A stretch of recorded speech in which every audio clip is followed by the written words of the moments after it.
बच्चों, आज पार्ट 3 हिमालय की बेटियां, हिमालय की पुत्रियां पार्ट के बारे में हम यहाँ पर पढ़ेंगे। इस पार्ट में हिमालय से निकलने वाली नदियों के बारे में बताया है कि कौन कौन सी नदियाँ हैं, कहाँ से निकली है, इसके बारे में यहाँ पर वर्णन किया गया है। लेखक ने इनके सौंदर्य के प्रति आकर्षित होकर हिमालय को पिता और नदियों को बेटियों के रिश्तों में बांधा है। तो आज इनके बारे में हम यहाँ पर पढ़ेंगे, इसके बारे में आज यहाँ पर अपन वर्णन करेंगे। सिंधु और ब्रह्मपुत्र, ये दो ऐसे नाम हैं जिनके सुनते ही रावी, सतलुज, ब्यास, चिनाब, झेलम, काबुल, कुब्बा, कशिपा, गंगा, यमुना, सरयू, गंडक, कोसी आदि हिमालय की छोटी बड़ी सभी बेटियां आंखों के सामने नाचने लगती है, डांस करने लगती है।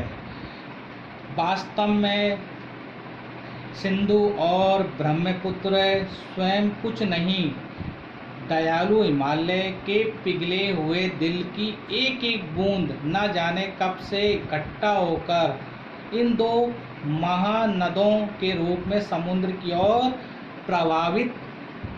प्रवाहित होती रहती है। प्रवाहित मतलब बहती रहती है।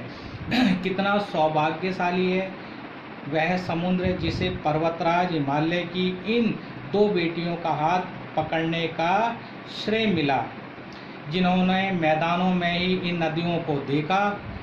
उनके ख्याल में शायद यह बात आ सके कि बूढ़े हिमालय की गोद में बच्चियां बनकर कैसे खेला करती है। माँ बाप की गोद में नंग धड़ंग होकर खेलने वाली इन बालिकाओं का रूप पहाड़ी आदमियों के लिए आकर्षक भले न हो, लेकिन मुझे तो ऐसा लुभावना होता, मन को लुभाने वाला प्रतीत हुआ। वह रूप हिमालय को ससुर, समुद्र को उसका दामाद कहने में कुछ भी झिझक नहीं होता है। कालिदास ने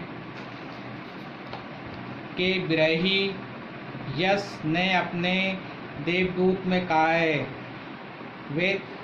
वेत्रवती बेतवा नदी को प्रेम का प्रतिदान देते हुए तुम्हारी वह प्रेयसी होता है प्रियतमा तुम्हें पाकर अवश्य ही प्रसन्न होगी। यह बात चंचल नदियों को देखकर मुझे आश्चर्य अचानक याद आ गई। वह सोचा कि शायद उस महानदी को भी नदियों का सचेतन रूपक पसंद है। दरअसल जो भी कोई नदियों को पहाड़ी घाटियों, समतल आंगनों के मैदान में जुदा जुदा शक्लों में देखेगा, वह इसी नतीजे पर पहुँचेगा। काका कालवेकर ने नदियों को लोकमाता कहा है, किंतु माँ बनने से पहले यदि उन्हें बेटियों के रूप में हम देख लें तो क्या हर्ज है। और थोड़ा आगे चलिए, इन्हीं में अगर हम प्रेयसी की भावना करें तो कैसे रहेगा। ममता की और भी धागा है, यानी कि ये ममता का धागा है, प्रेम का धागा है, जिसे हम इनके साथ जोड़ सकते हैं। बहिन का इस्तेमाल कितने कवियों ने इन नदियों को दिया है। एक दिन मेरी भी ऐसी भावना हुई कि मैं भी कभी तिब्बत की सैर करने के लिए जाऊं और वो सब दृश्य के बारे में, इन सभी को बारे में मैं पढ़ूं और इनके बारे में अध्ययन करूं। तो यहाँ पर हिमालय की बेटियों के बारे में इस प्रकार कहा गया है।